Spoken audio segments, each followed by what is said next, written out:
영과 진리로 주일 예배를 하나님께 드리시겠습니다.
할렐루야.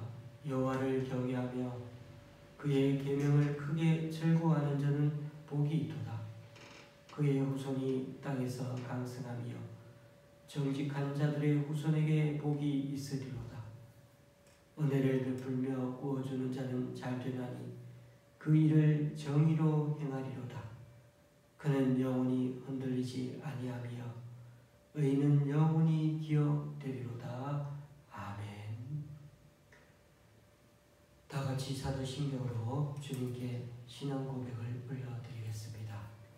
전능하사 천지를 만드신 하나님 아버지를 내가 믿사오며 그 외아들 우리 주 예수 그리스도를 믿사오니 이는 성령으로 잉태하사 동정녀 마리아에게 나시고 본디오 빌라도에게 고난을 받으사 십자가에 못 박혀 죽으시고 장사한 지 사흘 만에 죽은 자 가운데서 다시 살아나시며 하늘에 오르사 전능하신 하나님 우편 앉아 계시다가 저리로서 산자와 죽은 자를 심판하러 오시리라. 성령을 믿사오며 거룩한 공예와 성도가 서로 교통하는 것과 죄를 사하여 주시는 것과 몸이 다시 사는 것과 영원히 사는 것을 믿사옵나이다. 아멘. 찬송 6장 하나님께 찬양 드리겠습니다.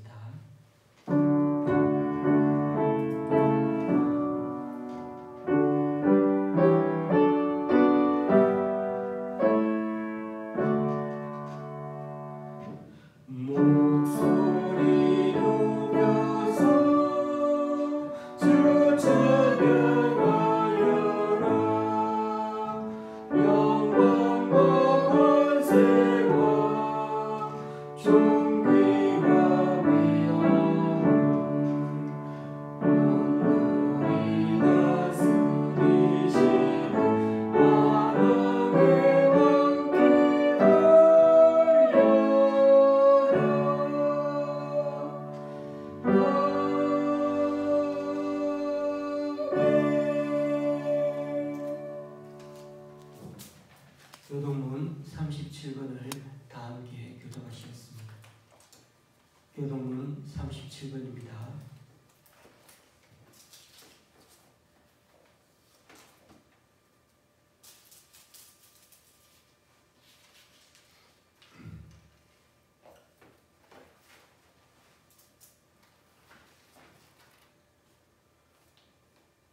교동문을 처음부터 끝까지 한 목소리로 읽으시겠습니다.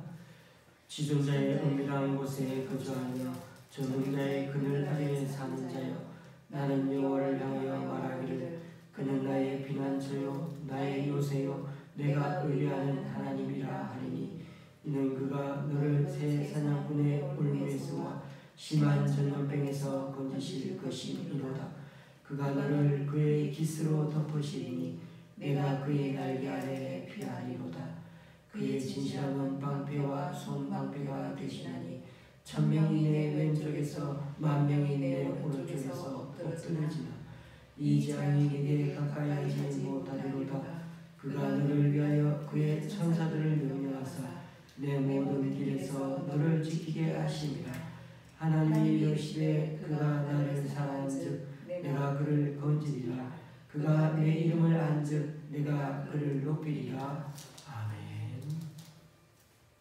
찬송가 6장입니다. 찬송가 8장입니다. 찬송가 8장입니다.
기도하시겠습니다. 존귀하신 하나님, 하나님의 은혜로 저희들 이 자리에 나왔습니다. 우리가 비록 교회 건물에 함께 모일 수는 없어도 그래도 눈으로 주님을 바라보고 귀로 주님의 말씀을 듣고 입으로 주님을 찬양할 수 있음이 우리의 기쁨이요 진정한 감격입니다. 오늘도 우리 각자가 주님의 존귀한 작품, 창조 작품을 잊지 말고 더 가치 있고 아름다운 인생을 살아가도록 주님께 기쁨이 되기를 원합니다. 간구하오는 것은 우리 주변에 힘들어하는 사람들의 소식이 참 많이 들립니다.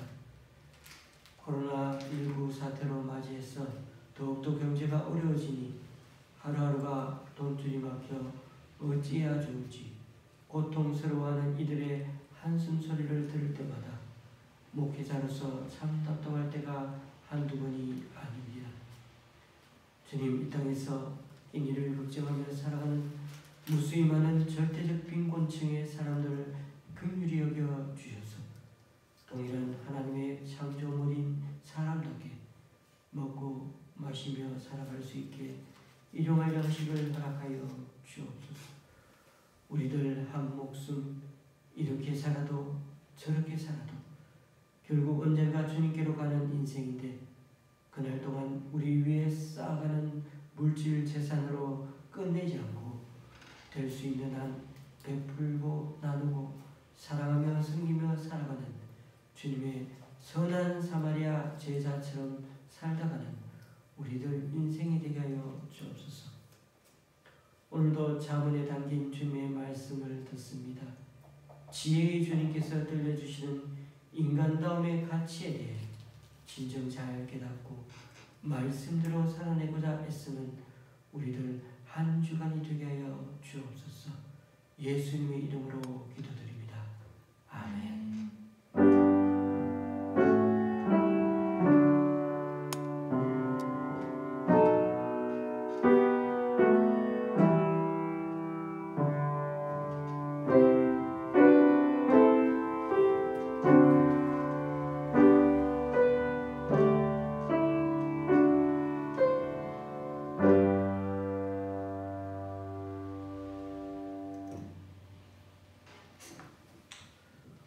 오늘 우리에게 주시는 하나님의 말씀은 잠언서 8장 22절에서 36절까지입니다.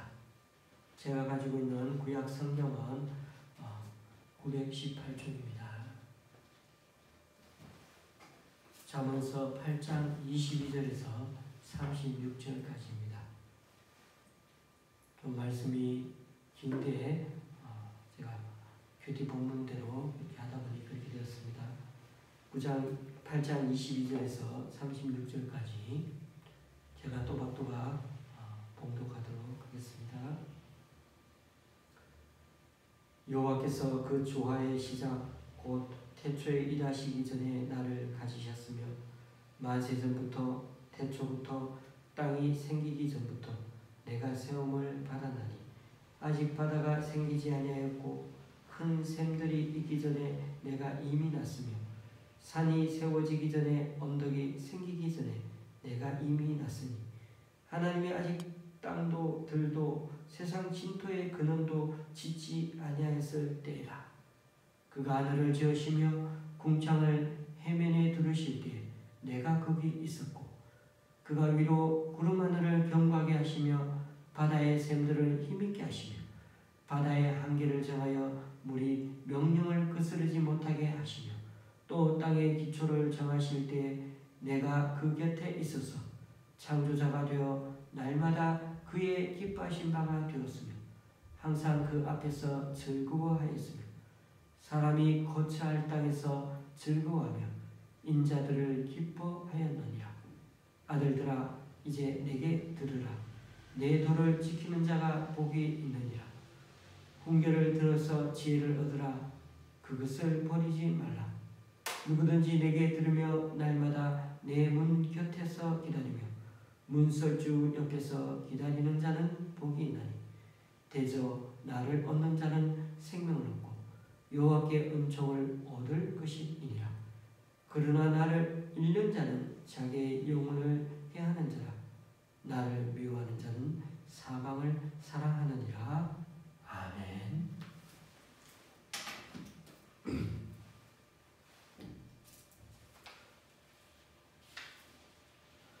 오늘 본문을 잘 이해하려면 8장 처음부터 다시 살펴볼 필요가 있습니다. 1절에 지혜가 부르고 명철이 소리를 높인다고 말씀합니다. 지혜나 명철이나 같은 말인데 어쨌든 지혜라는 게 추상적인 말 같지 않습니까? 그런데 지혜가 살아있는 인격체처럼 의인화해서 묘사되고 있습니다. 우리가 잠언서 1장에도 그런 모습이 있었는데, 그러니까 사람처럼 외치고 있다는 것입니다. 그리고 8장 전체를 보면 나라는 그런 1인칭 용어가 아주 많이 사용되고 있는데 한번 12절 말씀을 보십시오. 나 지혜는 명철로 주소를 삼으며 지식과 근신을 찾아 얻는다고 말씀합니다. 나 지혜는 이렇게 말하는 걸 보니 나가 지혜인 거죠.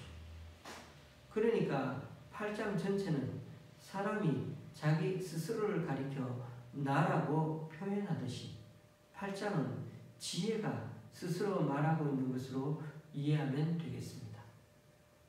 오늘 본문에 지혜가 하는 말을 잘 들어보면요, 아주 놀라운 얘기들이 몇 가지 있습니다. 그중 한 가지가 지혜는 온 세상 천지 만물이 창조되기 이전부터 자신이 존재했다고 말씀하고 있습니다. 참 놀라운 표현이죠. 이것만 들어봐도 우리는 자연히 하나님을 떠올리게 되지 않습니까? 지혜가 하나님이 아니라면 말이 안 되는 걸 말입니다. 어떻게 태초에 지혜가 존재할 수 있습니까? 또 22절 말씀입니다. 여호와께서 그 조화의 시작 곧 태초에 일하시기 전에 나를 가지셨으며 8장에서 나는 무조건 지혜라고 생각하시면 됩니다. 태초에 하나님께서 천지를 창조하시기 전에 나 지혜를 가지셨다고 말씀합니다. 이것은 지혜가 처음 그러니까 영원 전부터 존재했다는 것입니다. 그래서 이어서 이렇게 또 말씀하시죠. 23절 만세전부터 태초부터 땅이 생기기 전부터 내가 세움을 받았나니. 만세전, 태초, 땅이 생기기 전 이런 말들은 다 같은 의미로 시간이 생기기 전이라는 의미입니다. 시간이라는 개념은 천지가 창조된 이후에야 그때부터 존재하는 것입니다. 즉 시간도 결국은 하나님의 창조물이라는 것이죠. 그런데 지혜는요, 그 이전부터 존재했다는 것입니다. 그러다 보니 학자들 간에 이런 논쟁이 자연히 생겨났습니다. 그럼 여기서 지혜는 하나님의 속성인가 아니면 하나님 자체인가? 하나님은 지혜로운 분이시죠. 그럼 지혜는 하나님의 성품, 하나님의 속성 중에 하나가 됩니다. 그러나 문제는 여기서 그치면 안 됩니다. 우리는 하나님을 한 분으로만 믿지만은 또 삼위의 하나님이심 또한 믿습니다. 그래서 삼위일체의 하나님이 여기에서 나왔습니다. 성경 어디를 찾아도 하나님이 삼위일체라는 그런 표현은 나와 있지 않지만 그러나 성경 전체를 우리가 살펴보고 또 우리가 많은 학자들과 모든 우리 믿는 사람들이 고백하기는 삼위일체의 하나님이 여기에서 나왔다는 것입니다. 성경에서 나왔다는 것입니다. 하나님은 한 분이신데 삼위가 계시다는 게 우리 기독교의 핵심이며 신비입니다. 이것을 부인하면 그 사람은 기독교인이 아닙니다. 그중 성자 하나님이 이 땅에 오셔서 우리의 구원자가 되어 주셨죠. 요한복음 1장에는 성자 하나님이 이 땅에 오시는 모습을 이렇게 표현하여 말씀합니다. 제가 요한복음 1장 1절에서 3절 말씀을 읽어보겠습니다. 태초에 말씀이 계신다. 이 말씀이 하나님과 함께 계셨으니 이 말씀은 곧 하나님이시니라. 그가 태초에 하나님과 함께 계셨고 만물이 그로 말미암아 지은 바 되었으니 지은 것이 하나도 그가 없이는 된 것이 없느니라. 잠언 말씀에 나 지혜라고 표현한 것이 그냥 의인화한 그런 문학적인 표현인 줄 알았는데 지혜는 실제로 인격적인 존재였던 것입니다. 그분이 다름이 아니라 천년 이후에 나타나신 예수 그리스도이십니다. 그래서 요한복음 1장에서 성육신하신 그 하나님, 예수 그리스도를 가리켜 태초의 말씀, 곧 지혜 되신 하나님이라고 그렇게 증거하고 있습니다. 사도 요한은 처음부터 말씀이 하나님과 함께 계셨고 이 말씀이 곧 하나님이셨다고 하였고 또 모든 만물이 말씀이신 그로 말미암아 지은 바 되었고 말씀 되신 그가 모든 사람들에게 생명을 주는 빛이었다고 선포하고 있습니다. 그런 점에서 오늘 잠언 말씀과 요한복음 말씀은 딱 하나 표현이 다를 뿐 다 같은 존재인 성자 예수님을 가리키고 있음을 알 수가 있습니다. 잠언에서는 히브리어로 지혜인 호크마라고 했는데 천년이 지난 뒤 요한복음에서는 히브리어가 아닌 헬라어로 말씀인 로고스라는 표현, 호크마 로고스, 지혜 말씀, 이렇게 표현한 차이밖에는 없습니다. 그러므로 잠언의 지혜의 말씀은, 지혜의 하나님은 신약에서 말씀, 즉 지혜가 육신이 되어 오신 창조주 예수 그리스도임을 우리는 알 수 있습니다. 저는 그런 점에서 잠언 말씀을 보면서 참 놀라움을 금치 못합니다. 지금 우리 시대로 치면 3000년 전인 솔로몬 시대에 벌써 육신으로 이 땅에 오신 그 성자 하나님에 관한 내용이 너무나 정확하게 그렇게 묘사되어 있기 때문입니다. 솔로몬 시대의 그 사람과 천년 뒤의 사도 요한은 단 한 번도 만난 적이 없고 또 서로 교감한 적이 없는데도 그리고 완전히 다른 문화와 시대 정신 속에 살고 언어도 다르게 글을 쓰고 있는데도 잠언과 요한복음은 너무나 정확하게 이위 되신 성자 하나님에 대해서 묘사하고 있다는 것입니다. 구약은 우리가 아는 바대로 오실 예수님에 대해서, 반면에 신약은요 오신 예수님에 대해 말씀하지 않습니까? 그래서 구약은 모두 오실 예수님을 상징하고 예표하는 것들이 나오고 있다면 신약은 성육신하신 하나님의 실체를 소개해 줍니다. 그래서 구약은 철저히 신약의 예표요 그림자가 됩니다. 그러므로 구약 성경이 아무리 신약 성경보다 훨씬 더 많은 내용이 담겨 있어도 그 내용들은 구원자로 오신 성자 하나님을 가리키고 있다는 이 사실은 너무나도 중요합니다. 24절에서 26절까지의 말씀을 제가 또 읽어보겠습니다. 이 말씀도 과거 초대교회 때 논란이 있어 왔습니다.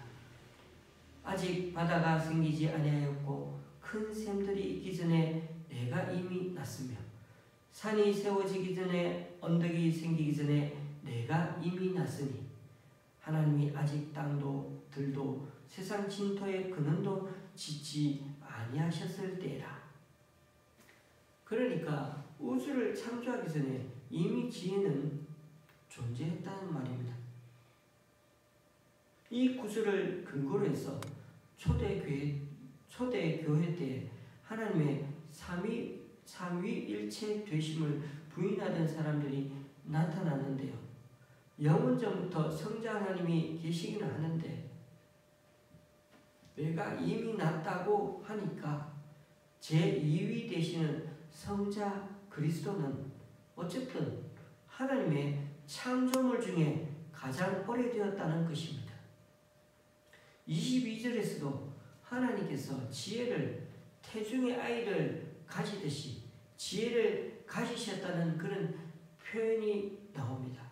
그러니까 초대교회 어떤 이단들은 성자 예수님이 하나님이라기보다는 하나님의 가장 오래된 창조물이라는 것입니다. 왜냐하면 이 온 세상이 창조되기 전에 있어갔고 또 이미 났고 또 그렇게 이미 났다고 그렇게 표현이 되어 있기 때문이죠. 물론 이렇게 주장하던 사람들은 이단으로 판정을 받았습니다. 그리스도가 아무리 뛰어난 분임을 강조하고 강조해도 그리스도가 하나님의 피조물이라고 주장하면 그 사람은 이단이 되는 것입니다.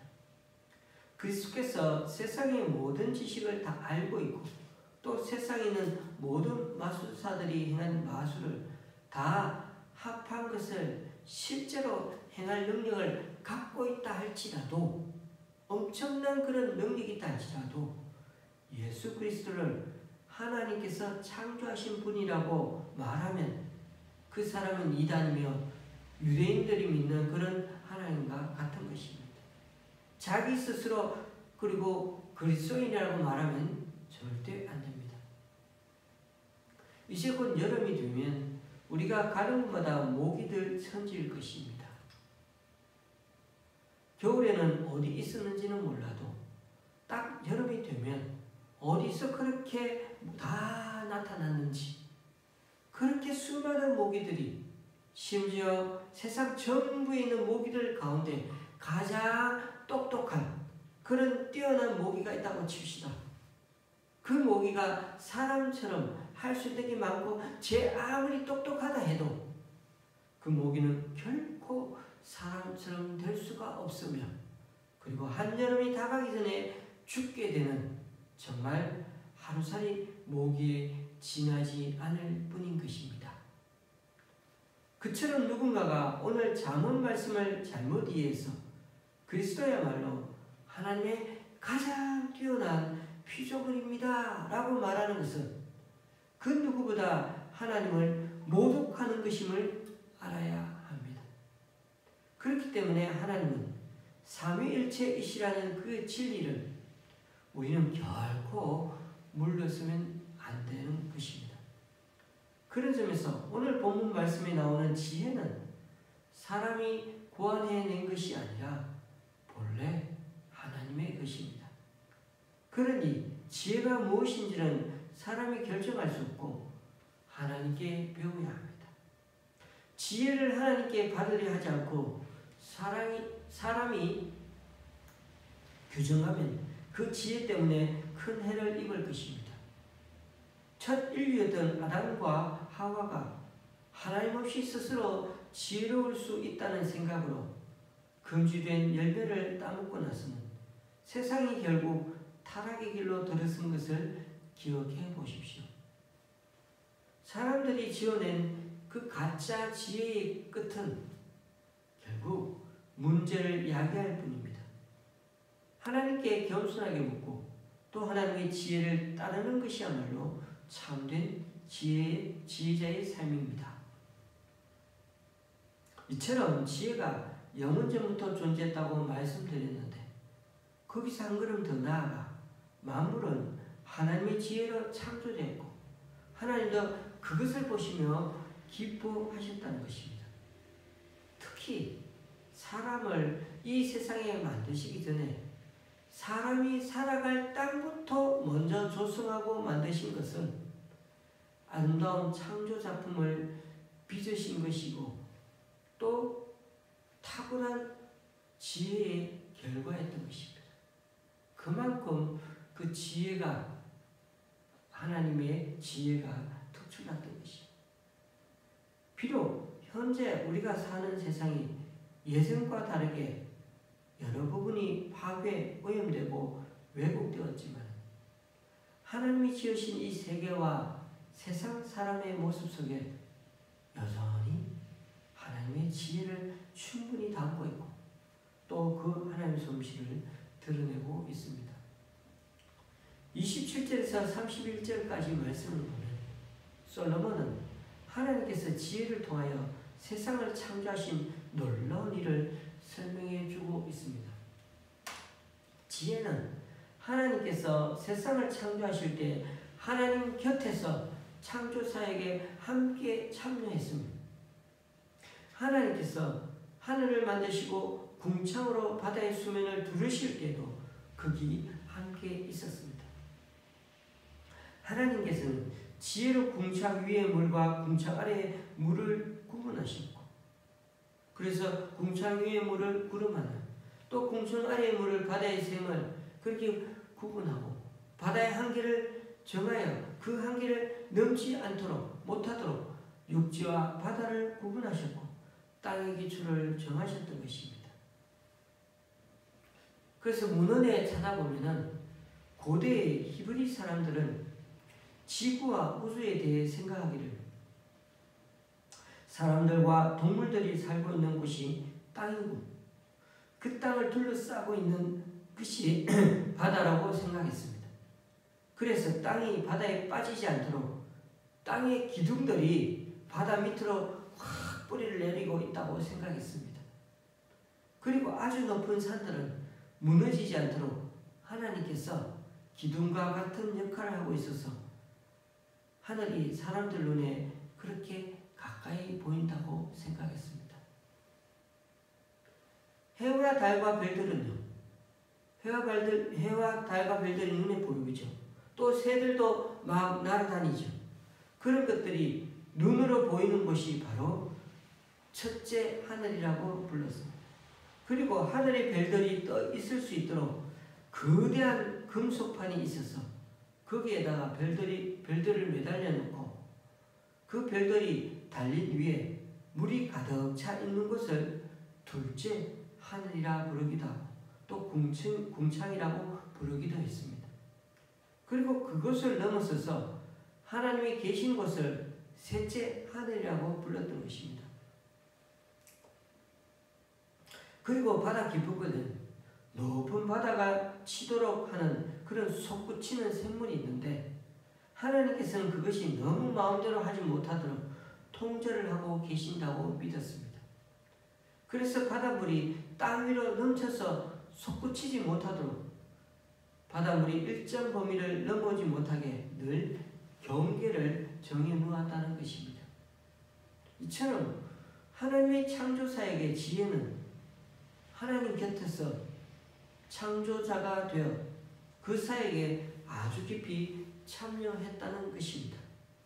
이때 하나님께서는 날마다 지혜가 한 일을 보고 기뻐하였으며 지혜도 하나님 앞에서 사람이 그할 땅과 사람을 보고 기뻐하였다고 합니다. 솔로몬이 이처럼 잠언 말씀에서 창조주 하나님과 지혜가 세상을 창조하고 다스리고 있음을 말하는 이유가 무엇이겠습니까? 만약 정말로 지혜가 이렇게 귀하고 이렇게 능력이 있다는 것을 믿는다면 우리가 그냥 가만히 있으면 안 된다는 것입니다. 더욱 지혜를 간절히 찾아야 마땅하다는 것입니다. 미국의 서부 개척 시대를 생각해 보십시오. 금광을 찾기 위해서는 동쪽에서 서쪽 끝까지 그 위험한 허허벌판을 미국 전역을 가로질러서 그 위험한 허허벌판을 단숨에 달려가지 않습니까? 그리고 아침부터 저녁까지 부지런히 일하면서 금을 캐내려고 부단히 애쓸 것입니다.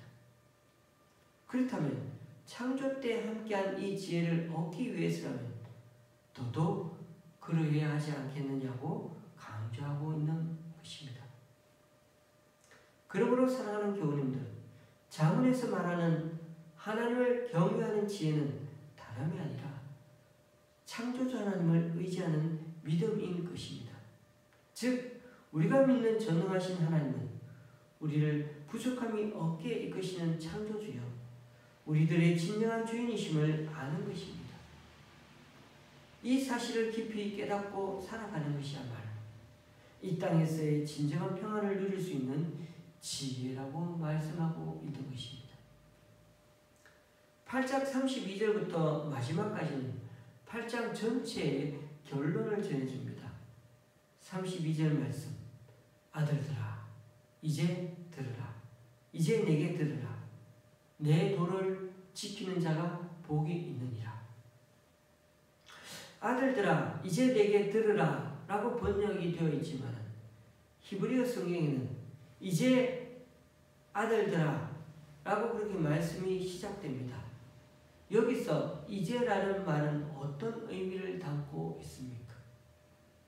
7장에서 음력에 사로잡힌 그 잘못된 인생과는 달리 8장 처음부터 말한 것, 즉 앞의 내용인 8장 1절부터 그 21절까지의 말씀을 31절까지의 말씀을 다 들었으니까 8장 1절에서 31절 말씀을 다 들었으니까 이제 아들들아 지혜를 지키는 게 복이 있다고 말씀하고 있는 것이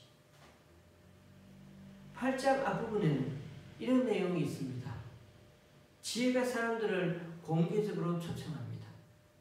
지혜가 높은 곳에서 부르고 길거리에서 또 부르고 마을 어귀에서 성문에서 또 마을 안에 있는 문들에서부터 부른다고 했습니다.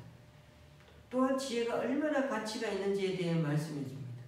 그리고 지혜가 창조 이전부터 존재한 하나님이시며 지혜가 또한 세상을 창조했다고 말씀하고 있습니다. 그러니까 지혜가 8장에서 얘기한 내용과 같다면 32절처럼 이제는 지혜가 하는 말을 들어야 한다는 것입니다. 그리고 지혜의 말씀을 따라서 사는 것이 복이 있다는 것입니다. 그리고 33절에서는 훈계를 들어야 지혜를 얻는다고 말씀합니다. 그래서 35절에 나를 얻는 자는 생명을 얻고 여호와께 은총을 얻을 것이라고 말씀하고 있습니다.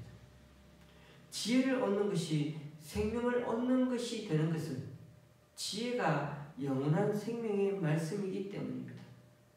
동일한 이유로 지혜를 잃는 사람은 즉 바울시대의 데마처럼 세상을 쫓아감으로 지혜의 길에서 벗어나는 사람은 자기의 영혼을 해치는 사람이 됩니다. 왜냐? 영원한 생명의 말씀에서 떠났기 때문이죠. 그래서 지혜를 사랑하고 미워하는 것이 그저 더 똑똑해지고 덜 똑똑해지는 문제가 아니라 그 정도가 아니라 생명을 얻거나 잃는 문제, 자신의 인생 전부가 달린 문제라는 것입니다. 그래서 지혜의 말을 듣기 위해서 늘 문 옆에서 무슨 말을 하는지 지켜보고 문기둥에서 기다리는 사람은 복이 있다고 말씀합니다. 반대로 하나님의 지혜를 거부하고 어리석게도 7장에서처럼 음력의 삶을 계속 따라간다면 자기 자신을 죽음에 몰아넣는 것이나 다름없습니다. 그렇죠. 사모하는 연인을 만나기 위해서라면 날마다 문 앞에서 기다리는 사람처럼 말씀의 문 앞에서 하나님의 지혜를 사모하며 그 지혜를 얻도록 애쓰는 우리가 되어야 한다는 것입니다. 교우님들, 코로나 현실은 이번 주도 변함없이 여전히 지속되고 있습니다. 언제 끝날지 모를 정도로 정말 힘든 삶의 연속 같아 보입니다. 그럼에도 우리는 성경의 지혜에 주목하는 것을 잊지 말아야 합니다. 잠언은 외칩니다. 주님을 경외하는 것이 지혜의 근본이라고요. 주님을 경외하는 것은 주님을 공포나 두려움의 대상으로 바라본다는 말이 아니라 하나님을 존중하고 공경하는 태도를 일컫는 말입니다. 즉 우리보다 압도적으로 크실 뿐만 아니라 선함 그 자체이시고 자비가 한량없으신 하나님에 대한 외경심에 대해서 그런 하나님을 마음과 뜻과 정성을 다하여 사랑하고 섬기는 것이 바로 경외라는 것입니다. 경외심이야말로 인간이 알아야 할 모든 지식의 뿌리인 것입니다. 그런데 이런 말이 있습니다. 그리스도인들은 이해하기 위하여 배웠고 유대인들은 공경하기 위하여 배웠다. 그러나 현대인들은 사용하기 위하여 배운다. 맞습니다. 오늘날 사람들은 뭐든지 도구화합니다. 사용하기 위해서 또 뭔가 써먹기 위해서 말입니다. 사람도 가치도 물건도 다 도구화해버리고 맙니다. 심지어 하나님을 믿는 믿음조차도 말입니다. 기복신앙처럼 그렇게 믿는 것입니다. 사람들은 세상에서 구분할 때 내가 사용한 것과 사용할 수 없는 것, 내게 이익이 되는 것과 그렇지 않은 것으로 확 나누어 버립니다. 그리고 이것은 쓸모있는 것이고 저것은 쓸모없다 말합니다. 아름다운 것에 대한 가치나 감각은 그러니 결국 점점 퇴화할 수밖에 없습니다. 이럴 때 인간의 영혼은 어떻게 될까요? 점점 주눅들고 납작해집니다. 세계의 모든 것을 자꾸만 도구로 보는 시각을 그렇게 가지는 순간 하나님에 대한 경외심은 사라지고 인간에 대한 존중 또한 약해져 갈 것입니다. 그런 점에서 참된 지혜, 배움이란 나 자신을 영원하면서 보편적인 어떤 것에 연관시키는 한 방법인 것입니다. 그러니까 이게 모든 교육의 본질이 되어야 합니다. 진정한 지혜와 지식은 영원하고 보편적인 그 가치를 계속해서 추구해야 한다는 것입니다. 그것이 무엇입니까? 우리는 그게 뭔지 너무나 잘 압니다. 하나님의 뜻을 기준으로 삼아 내 뜻을 점점 맞추어가는 조율해가는 것이 바로 지혜로운 삶입니다. 그럴 때 비로소 우리는 창조주 하나님을 진심으로 경외할 수 있고 더불어 살아가는 우리 주변 사람들을 사랑의 대상으로 바라볼 줄 알게 되는 것입니다. 이런 근본이 무너지기 시작하면 금세 우리 삶이 참 피폐해집니다. 공고해집니다. 그저 우리가 가진 지식과 정보를 도구화해서 삶을 위한 방편을 마련하기에 바빠서 진정 참 사람됨의 길을 포기해버리는 것이 오늘날 현대인들의 내적 빈곤의 원인인 것입니다. 그런데 세계적으로 유명한 이스라엘 학자 유발 하라리는 그의 책 호모 데우스라는 것에서 세상의 모든 정보를 다 다룰 수 있는 신적 존재로서의 인간이 곧 출현할 것이라고 예고하고 있습니다. 신적인 존재, 인간이 그래서 호모 데우스, 인간 신적인 인간이라는 거죠. 신적인 존재.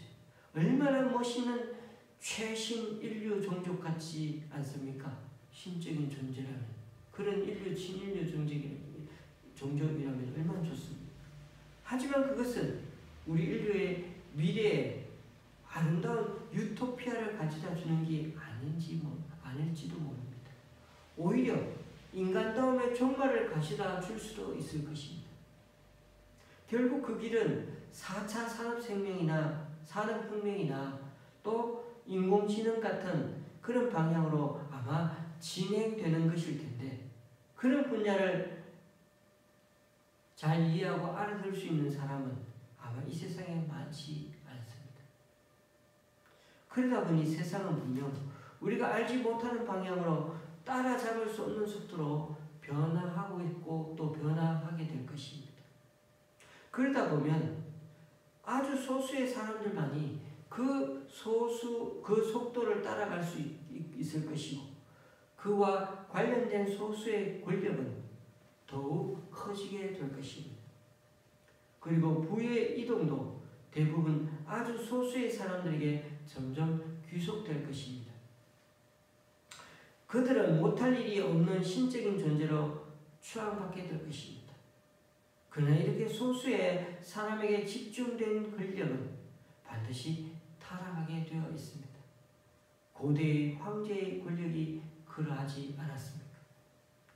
이렇게 사회가 변해갈 때 종교와 신앙의 역할은 더욱더 중요해집니다.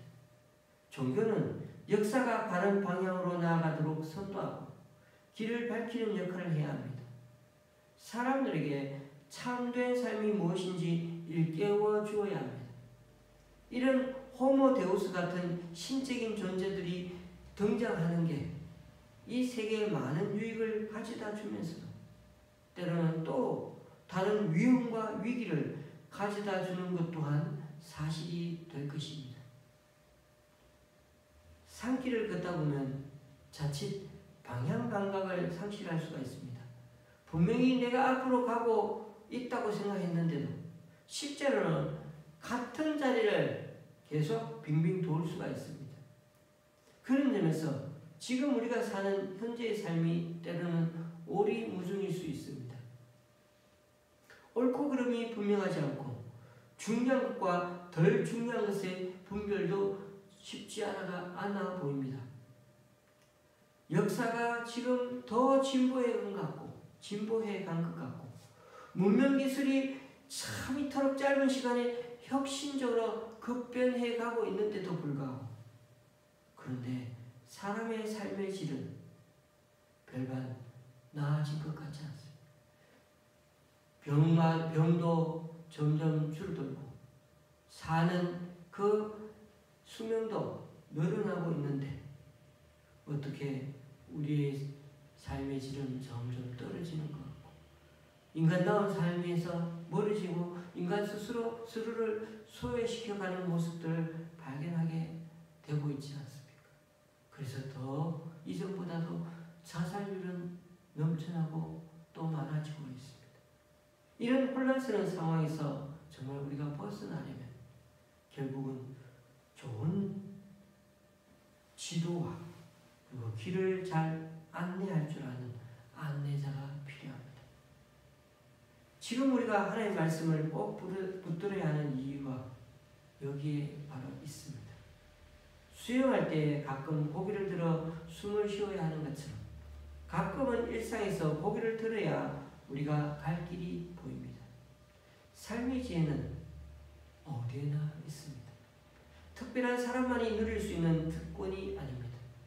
겸손하게 세상을 살피면 그 속에 담긴 하나의 마음을 읽을 수 있습니다. 우리가 당연하게 생각하는 것들이 다 하나님의 섭리 가운데 유지되고 있음을 지혜는 노래하고 있습니다. 우리는 너무 분주해서 단지 세계에 가득 차 있는 이 하나님의 숨결을 느끼지 못하고 그 창조의 리듬 속에서 쉬지 못하고 있는 것입니다. 그래서 근원적인 기쁨을 누리지 못합니다. 순리를 따르면 삶이 쉬워지지만 그스르면 힘든 법입니다. 여러분, 돈과 권력과 명예에 탐닉하는 이들일수록 두려움이 많은 법입니다. 그래서 세상을 편안한 마음으로 누리며 살지 못합니다. 욕망에 사로잡힌 사람들은 자기 곁에 있는 사람들을 욕망 실현의 방해자로 여기기에 의심의 눈초리로 바라보는 한 이들이 행복을 누릴 수는 없습니다. 다 붙잡고 있으면 삶이 피곤해집니다. 가벼워져야 합니다. 가벼워지려면 때로는 내려놓아야 합니다. 내려놓아야 숨을 돌릴 수 있고 숨을 돌려야 내 옆에 주변에 이웃이 보입니다. 그러므로 지혜가 우리를 초대합니다. 그 부름에 응답하여 지혜를 얻는 자가 복이 있고 지혜를 버리지 않는 자가 복이 있습니다. 지혜를 도구화해서 무언가 사용하기 위해 배우는 자가 되지 말고 공경하기 위해 배우는 자가 되어야겠습니다. 섬기는 자가 되기 위해 배워야겠습니다. 그리고 나 스스로의 가치를 도구화하는 인생으로 전락시키지 말고 인간다움의 가치를 잃지 않는 지혜의 말씀을 쫓는 인생이 되어야겠습니다. 이 한 주간도 영원전부터 존재한 지혜, 우리를 영원히 살려주는 지혜의 의미와 가치를 알고 그 지혜를 얻기 위해 문 옆에서 기다리며 적극적으로 인생을 살아가는 우리 모두가 될 수 있기를 주님의 이름으로 간절히 축원합니다.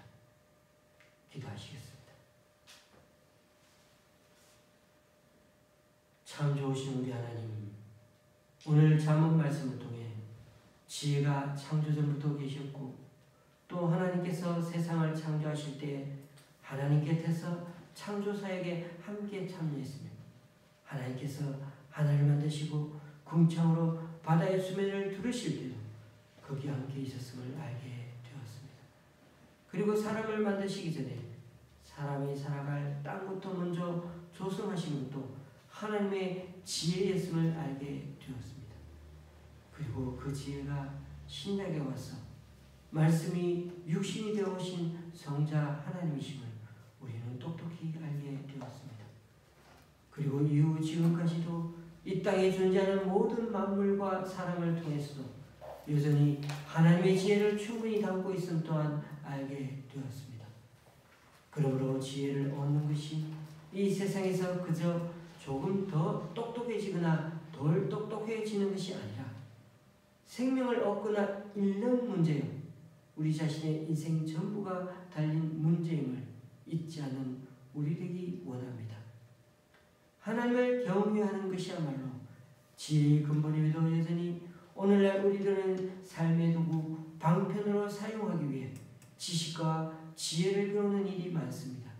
책을 많이 읽고 배우는 것도 그저 새로운 지식과 내용들을 깨닫기 위해 책을 읽는 정도의 현대인들은 참 많은데, 이제는 인간의 영혼을 깨우고 참 인간다움을 깨달아서 하나님을 하나님답게 섬기며 사람을 사람답게 대하고 사랑하기 위해 지혜를 선종하는 우리들 되게 하여 주옵소서. 오늘날 인간다움을 포기하고 더욱 모든 정보를 축적하고 모든 것들을 통제할 수 있는 그런 신적인 존재를 추구하는 교만한 인간의 자리에 서려는 모습들도 있습니다. 이들에게 하나님의 준엄한 경고가 얼마나 무섭고 두려운지를 다시 한번 코로나19를 통해 깨달아서 사람이 서 있어야 할 자리에 서서 하나님을 바르게 경배할 줄 아는 피조물의 자리로 되돌아갈 수 있도록 주님 은혜 내려 주옵소서. 무엇보다 하나님의 백성으로서 이 땅의 역사가 잘못 방향 감각을 상실해지지 않도록 빛으로 서구로 참된 길로 일깨울 수 있는 안내자가 될 수 있도록 교회가 제 역할을 감당할 수 있도록 주님 은혜 베풀어 주옵소서. 그리하여 우리 각자가 욕망에 물지 않고 어디에 있는 삶에 어디에 있든 정말 우리의 삶의 지혜 앞에 늘 겸손하게 세상을 살피면서 그 속에 담긴 하나의 마음을 잘 읽으며 받들며 살아가는 깨어있는 우리들 삶이 되게 하여 주옵소서. 예수님의 이름으로 기도드립니다. 아멘. 찬송가 9장입니다.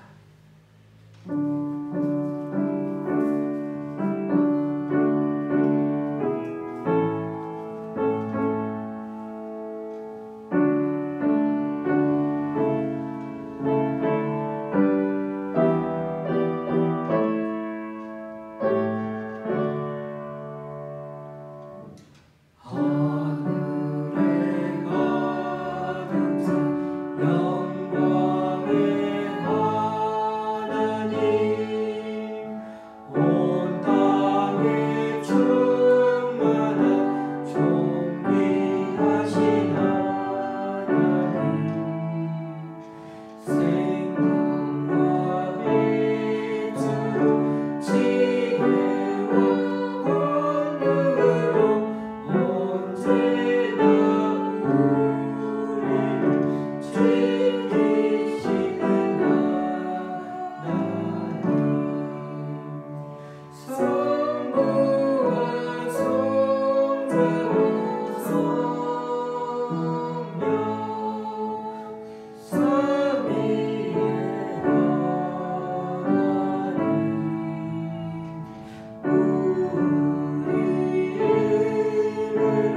새 가정에서 드린 11조와 세 분의 주일헌금 주님께 올려드립니다.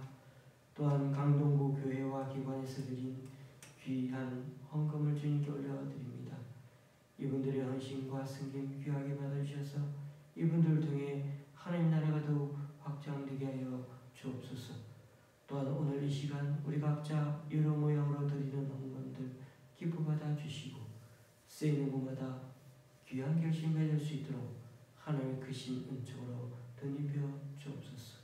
주님, 오늘도 지혜신 자문 말씀에 귀를 기울이면서 많은 부분에 아름다운 터전을 잃어버려 가고 있는 이 세계와 자연과 사람을 진지하게 바라봅니다. 여전히 이 지구가 파멸로 향해 가는 시간은 점점 빨라져 가고 있는데 창조하시면서 하나님이 보시기에 좋았던 그 본래의 모습을 회복하려면 무엇을 어떻게 해야 할지, 가장 건강하고 아름답게 만들어가는 인생 지혜는 무엇인지 다시 한번 하나님의 지혜를 강구하고 발견하기를 원하오니 우리 모두 하나님의 지혜를 얻어 우리에게 주신 하나님의 경고를 지혜의 훈계로 삼아 다시 생명을 얻고 하나님의 은총을 얻는 그런 이 땅에서의 삶이 되게 하여 주옵소서. 예수님의 이름으로 모든 기도 드립니다. 아멘. 한 주간 잘 지내셨습니까? 지난주 수요일에는 예배 전에 식당에 가서 따로 앉아서 오랜만에 3명씩 아예 멀리 떨어져서 4명씩 이렇게 맛있게 식사를 했습니다. 비록 한 식당이지만 완전히 떨어져서 그렇게 식사를 했습니다만 참 너무나 행복한 그런 시간들이었습니다. 식사를 대접해 주신 분께 진심으로 감사를 드립니다. 코로나로 인해 교우관계는 이처럼 여전히 지속되기를 원합니다. 어려운 상황일수록 더욱 끈끈해지는 관계로 서로를 위해 중보하는 마음 잊지 말고 계속해서 힘을 내고 서로 힘을 내라고 그렇게 기도해주는 그런 우리 모두가 되었으면 좋겠습니다. 저희 교회는 정부 지침대로 5월 23일까지 비대면 예배로 드립니다. 그러나 수요 예배는 교회에서 계속 드리도록 하겠습니다. 강순남 권사님의 손주 동검이 눈 치료가 지난주 목요일에 또 잘 마쳤습니다. 여의도 성모병원에서 치료받고 있는데 조금씩 시신경이 자라고 있다고 합니다. 아가의 시신경이 자연적으로 정상적으로 그렇게 회복할 수 있도록 기도해 주시고 수정체 시술하는 그 약물이 부작용이 없도록 계속 꾸준히 기도 부탁드리겠습니다. 찬송가 218장입니다.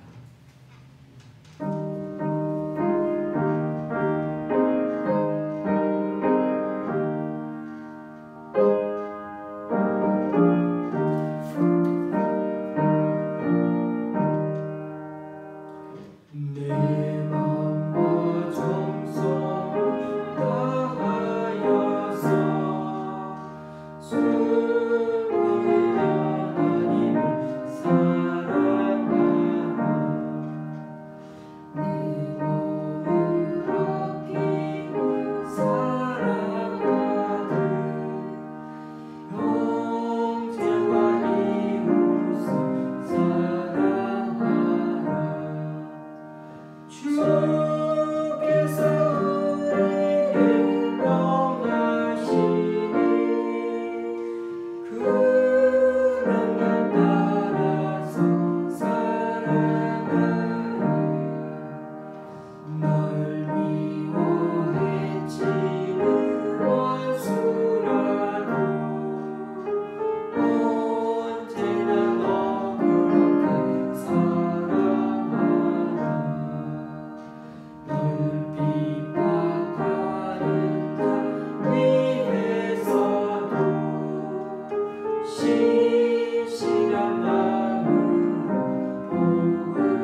우리 주 예수 그리스도의 은혜와 하나님 아버지의 크신 사랑과 성령님의 교통 교제케 하심이 잠언 말씀 가운데서 지혜를 배우되 경영학이나 마케팅, 인생 처세술 정도로 사용하기 위해 배우는 것이 아니라 하나님답게 공경하고 사람답게 사랑하고 섬기기 위해 지혜를 배우기 원함으로 날마다 사모하는 연인을 만나고자 문 앞에서 기다리듯 앞으로도 잠언 말씀의 지혜를 사모하며 배우기를 소망하는 여기 우리 좋은 시학교의 성도님들과 그리고 이 시간 온라인 예배로 함께하는 분들을 위해 이제부터 영원히 함께 하시기를 간절히 축원하옵나이다.